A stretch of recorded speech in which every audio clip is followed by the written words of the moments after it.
Welcome to Stanford Legal, where we look at the cases, questions, conflicts, and legal stories that affect us all every day.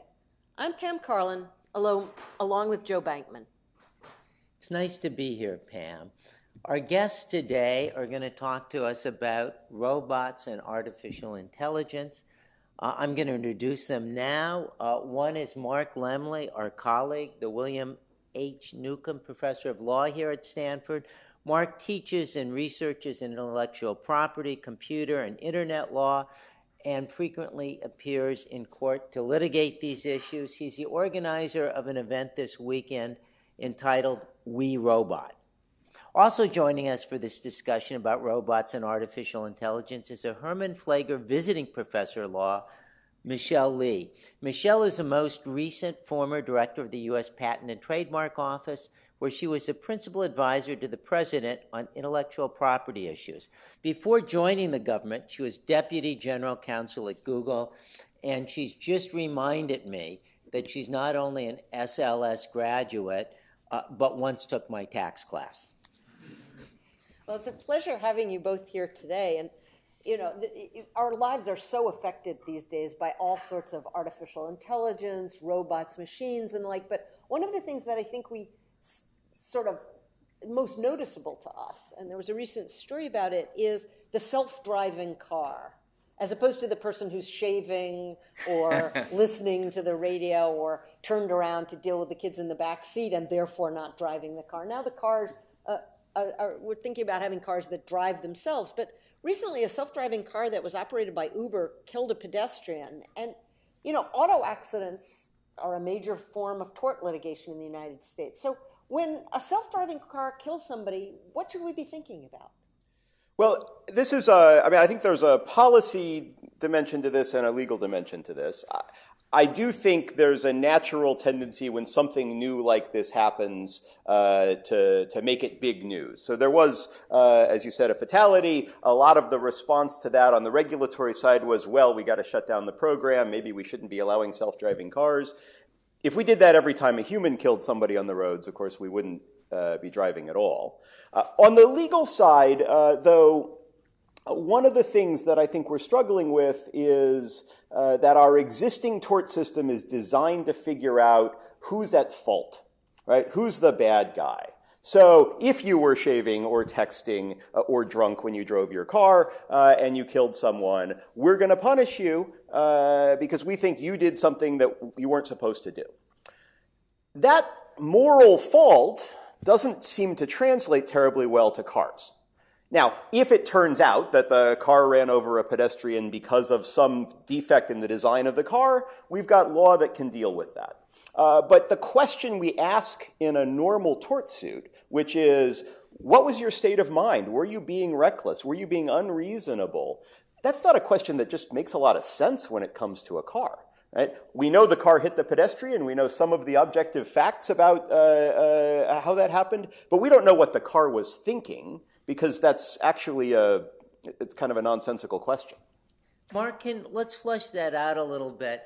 Isn't there something like a program we can look at? Tell us the problem of figuring out why the car failed. Can't we just kind of go back and see what it did and why? Well, so the good news is we probably can do that, right? That is, we probably have a better record of this than we do with humans. But I think the first question to ask is, did the car fail? Now, we think, well, if somebody died, of course, there must be a failure, but it might be the answer that somebody jumped out in front of a car in the middle of the road and no one could have avoided this, right? Or we designed a car in a way that minimizes human fatalities, but it doesn't make them zero, because if we really wanted there to be zero traffic fatalities, nobody would ever leave their garage. So we can look at the algorithm right now and say, okay, how did you design this, right? Did you actually have a system in place to detect pedestrians, to try to avoid them? Although I'll note that even that's going to get harder over time. Right? Uber turns out to be both the maker and the owner of this car, but that's going to be less and less true. And the world of the future is not going to be people who sit down and write algorithms. It's going to be self-learning AIs. AIs that over time figure out how to avoid traffic problems and do so in ways that their original programmer couldn't necessarily replicate because they're training on a giant data set. Right? What that means is that if you ask me this question 5 years from now, the answer might well be, no, we actually can't figure out why the car made that decision. Right? What we know is that the car was sort of training itself to be safer and safer, and so maybe that means it thought this was the safest thing to do, but maybe it means it just got some bad data or the training algorithm was awry, but it's hard for us to know which of those things is true. I mean, Michelle, when we talked a couple of days ago, one of the things you did inspired me to look at something called the moral machine. And I wonder if you might talk a little bit about something Mark brought up, which is the car has to make a choice sometimes. Does it continue going straight or does it swerve to the side? And who lives and who dies? Yeah, so that's a very good question, Pam. And our driverless cars will have to make these difficult ethical decisions based upon ethical values. And should the autonomous vehicle sacrifice the passenger or the pedestrian on the street? And does it make a difference whether it's a person who's on the street versus a cat, a dog, or a squirrel? Also, what happens if the person, if it's a person, is young versus old? Or what if the person is law-abiding or not? High social status or low social status? So these are all questions that, if you look into the future, our autonomous vehicle programs are going to have to make a decision on. And it may also differ depending upon the number of people involved. What if there's one occupant in the autonomous vehicle car and multiple people on the street or on a bus? So all these decisions, turns out, according to a study conducted by the MIT Media Lab, asking some 4 million people across the globe, there are no clear-cut answers to some of these questions, as you might expect. And it can vary by country, within country, and even by geographic region. So there seems to be strong consensus to favor saving the young over the old, more lives versus fewer lives, and also human beings over animals. But I'm sure you can imagine that there are cultural differences and variances in preferences based on gender, based upon social status, high versus low, and also based upon, at the time, whether the person who you may hit is law-abiding or not. In one study, which compared the results between British and Chinese participants, they found that the Chinese participants were less willing than their British counterparts to sacrifice one person to save 5 people's lives. So there are cultural differences. And in order for us to feel like these autonomous vehicles made the best decision, these cars will need to make decisions that comport with our values. But who will be making these decisions? Will they be the engineers? Will they be the car manufacturers? And what sorts of incentives do these car manufacturers have to protect the occupants and the purchasers of their vehicles versus the general public, a pedestrian, or anybody else walking along the streets or driving on the streets? And how should these algorithms be programmed to comply with what set of ethical values? And can and should our society try to come to some common agreement? And if not, should the cars be programmed differently based upon the intended target market? And we all know that cars move across geographic regions. So what happens when you transport a car into a different geographic region? Do you then have to reprogram and recertify? So there are all these issues. Where do you draw the line? And what I will note, as we were chatting before, that Germany's Federal Ministry of Transport promulgated one of the first ethics codes related to autonomous vehicles, which states that any distinction based upon personal features, age, gender, physical or mental constitution, is strictly prohibited. So they've already drawn a line in the sand to some degree. This is Stanford Legal, and today we're talking with Michelle Lee and Mark Lemley about robots, artificial intelligence, and the law. You know, we're talking, Michelle, about who do you sacrifice? And in law, that's a famous problem called the trolley problem. The trolley's going out of control. If it goes straight, it kills one person. You could make it veer, it kills 5. I imagine the usual way this would come up is not, I'm going to kill 1 versus 5, but should I swerve to avoid a dog or to avoid... So just to contextualize, that could come up all the time. How fast should I drive in these kinds of conditions, making one trade-off versus another? That's right. That comes up all the time. And each one of us, when we're behind the driver's wheel, we all make that decision. Should I swerve to avoid the deer and all of this? So, but it's very different when the computer is either programmed to behave in a certain manner, consistently so, and does that comport with our values and how we want the autonomous vehicle to behave? Yeah, I mean, I went to the moral machine after you told me about it and did it, and I was kind of shocked at my results. Turns out, like, I'm more into law-abidingness than most people. And although I love my cats dearly, I was at the extreme end of willing to sacrifice animals to save human beings. But of course, I would not be willing to sacrifice my own cats to save most other human beings. So I think one of the problems that we've got here is that we're almost certainly going to be dealing with probabilities, not certainties. And the trolley problem is a hard problem because there is no right moral answer, right? And you can have endless variants of it. But it assumes, right, you will do one act and some people will die and others will live, or you will not take an act and other people will die and others will live, right? In fact, what the car is going to be deciding is what are the risks? Right? I see the world around me. How do I minimize risks? And then we need to weight those risks. Right? So in order to make a decision, the algorithm's got to figure out, okay, what are the odds of running over the pedestrian, and what's the cost, what's the negative value of running over the pedestrian? 2 things I think that are notable about that are going to be issues for law. One is that companies sell cars. And the people they sell cars to aren't pedestrians.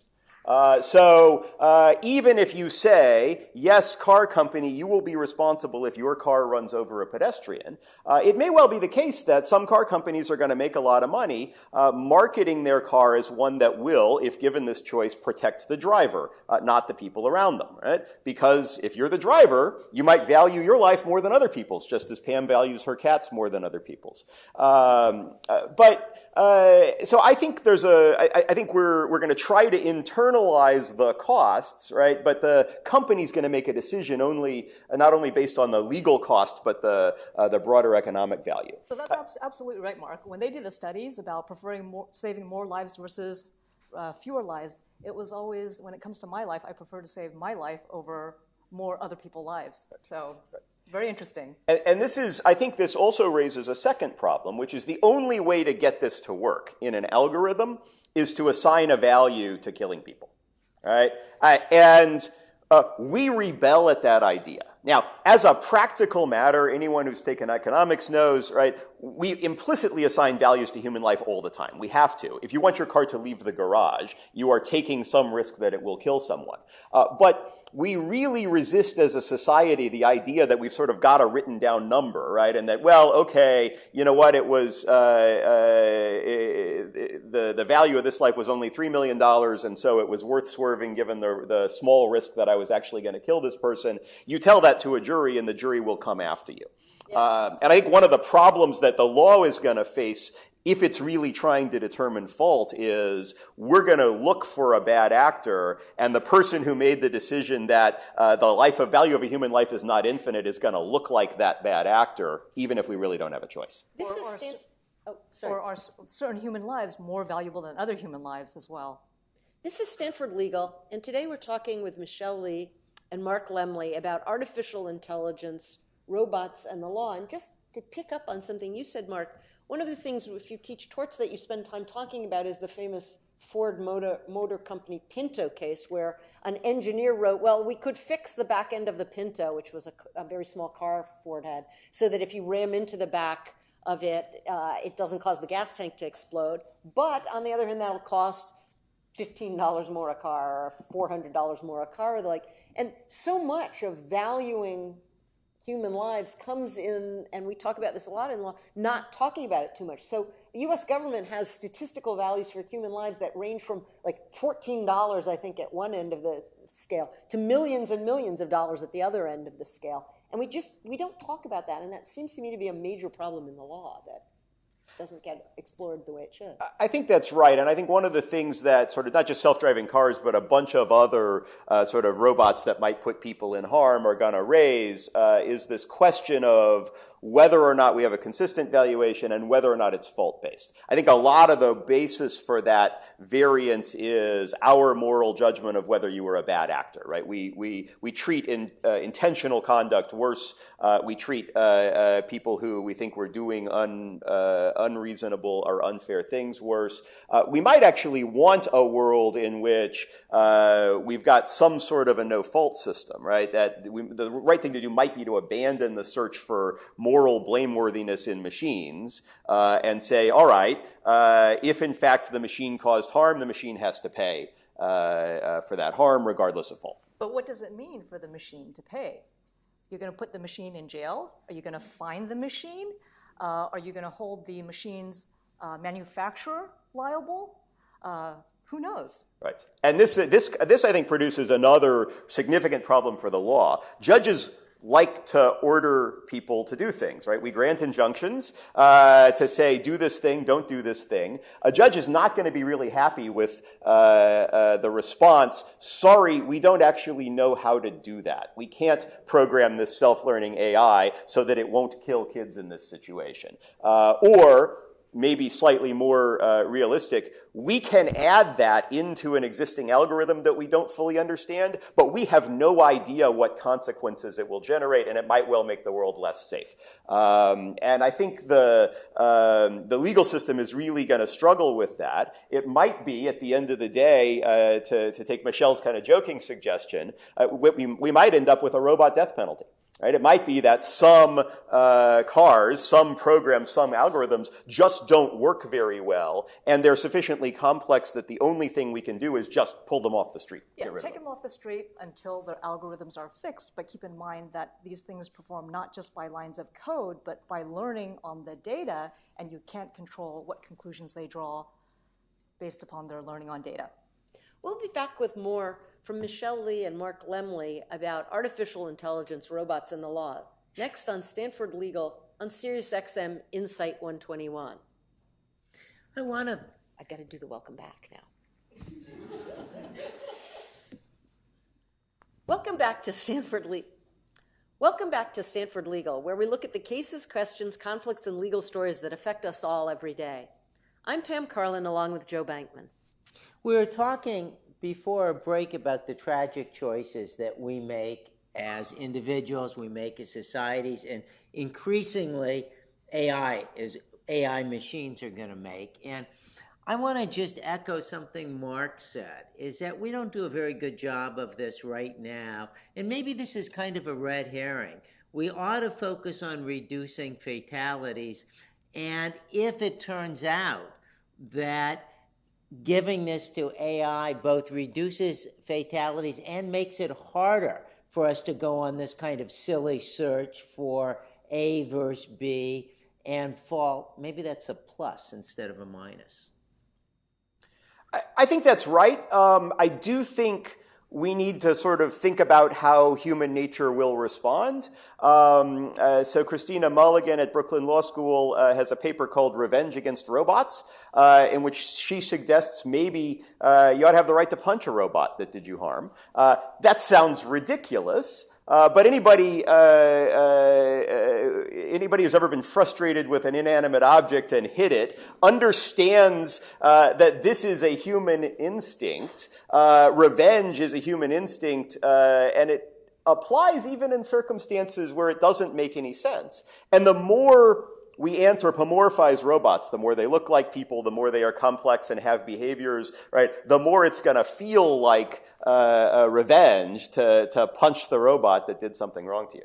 Well, some of us have seen 2001, and it's capital punishment for that AI. So I want to switch gears and talk about an area we've been talking about kind of in the future, what's going to happen with these algorithms and everything. But I wanted to switch gears and actually talk about algorithms that are running important parts of the law right now. Last year in our Supreme Court clinic, we worked on a case called Loomis against Wisconsin. It involves how people get sentenced. And one of the things that judges do in deciding how to sentence people who've been convicted of crimes is to think about what's the person's future dangerousness.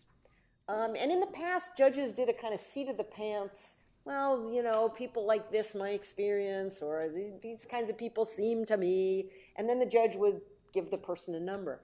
But a lot of states have moved towards using algorithms for sentencing. And in Loomis, they used an algorithm that's produced by a proprietary company that takes, I think it was like 21 or 22 different factors into account, and then spits out a number that predicts dangerousness. And one of the things that's a problem here is these are proprietary companies, so you can't find out exactly how they weight things in the algorithm. But the other question is, what ought to be weighted in an algorithm like this? It turns out, just as a predictive matter, that men are more dangerous or more likely to be more dangerous in the future than women. And yet we have constitutional provisions that say you really can't discriminate against people on the basis of sex or gender. So how should we be thinking about moving these algorithms into areas where to make the algorithm more accurate actually causes you almost to have to sacrifice some constitutional values? Right. So our participants in our criminal justice system are already using algorithms, as you say, Pam, to determine who to police, to determine who to parole, and also sentencing, as you said, including how long they're spending in jail. And what I will say is computer scientists, having been one, they do not do a good job of explaining the reasons for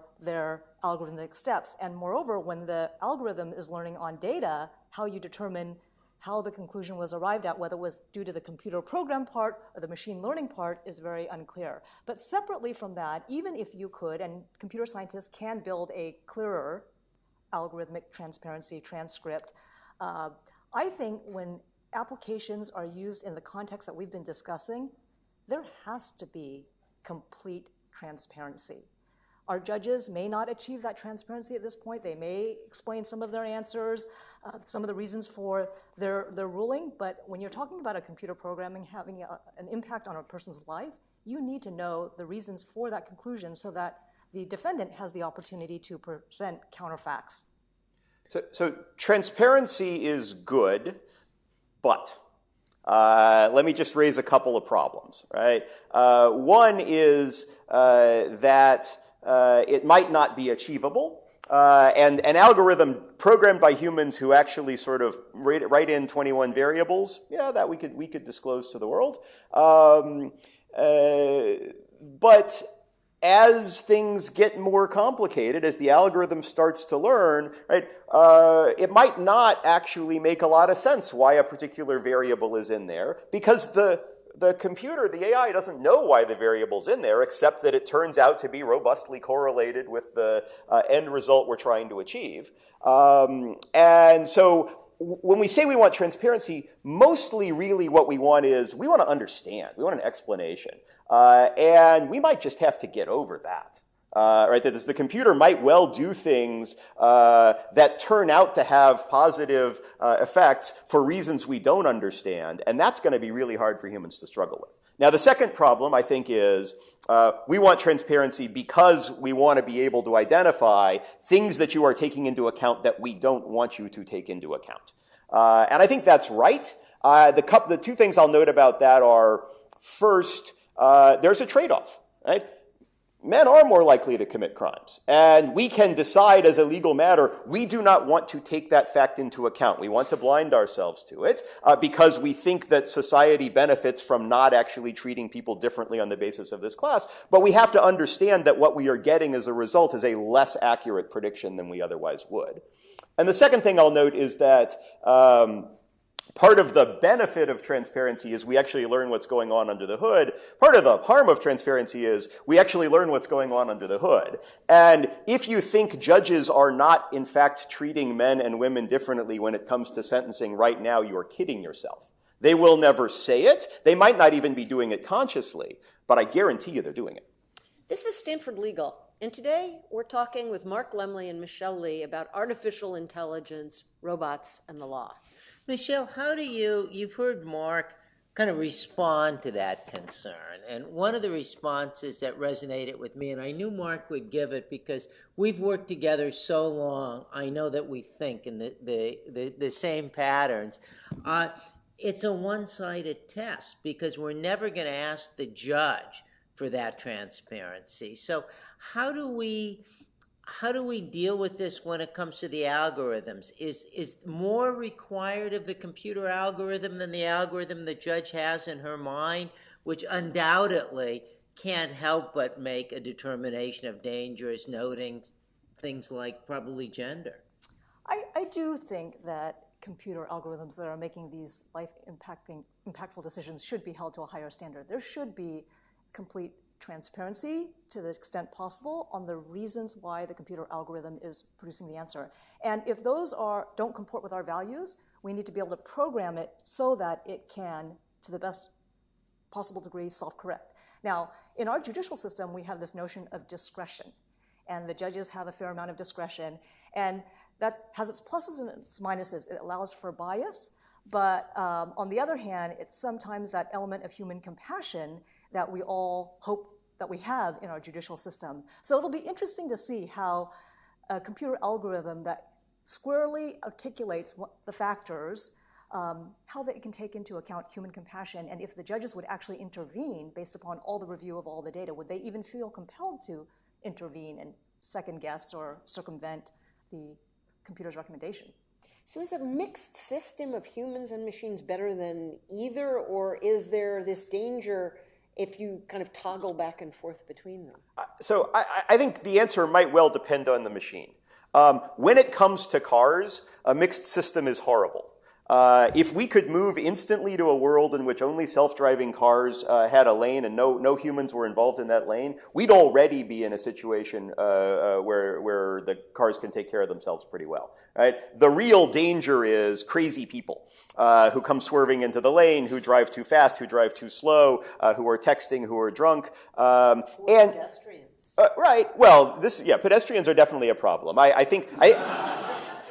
think we'll see self-flying planes before we see fully autonomous self-driving cars for that reason. There are just fewer things to hit that are causing problems.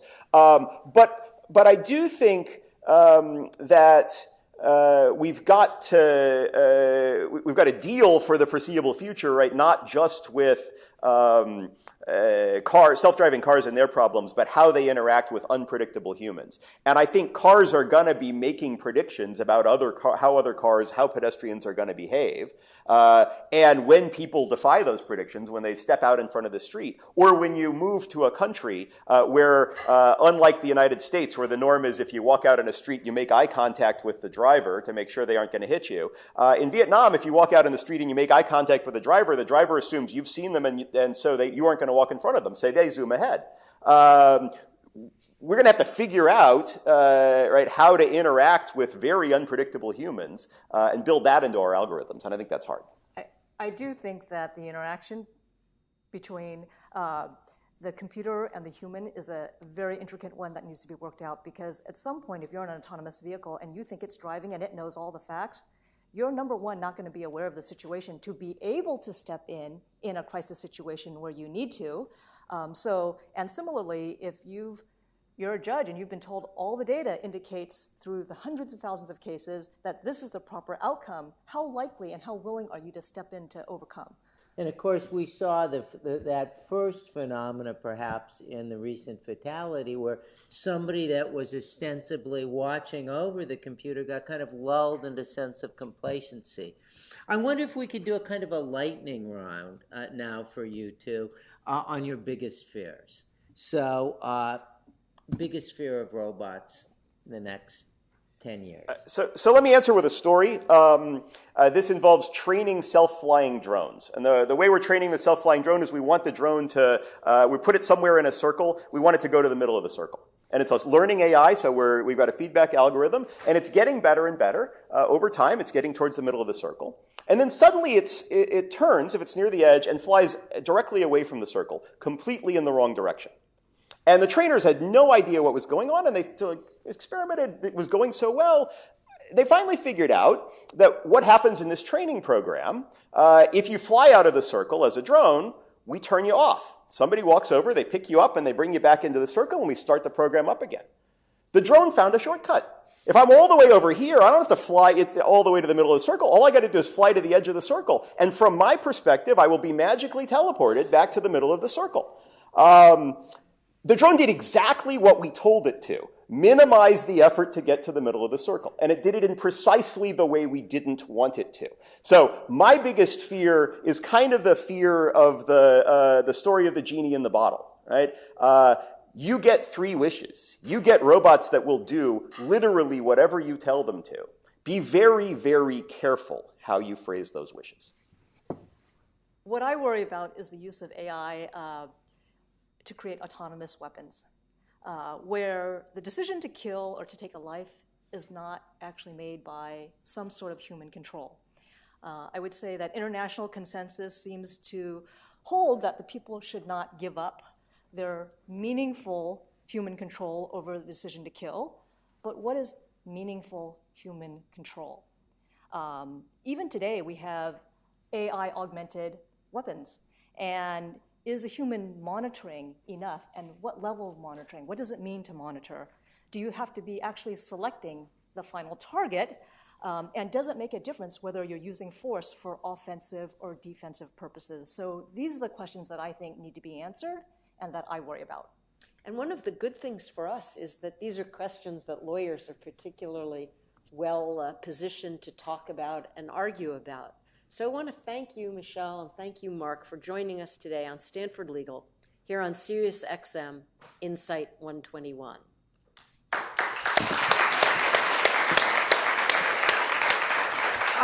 Unless, of course, we have the AI for the lawyers. So far that hasn't happened because the search engines are still so terrible.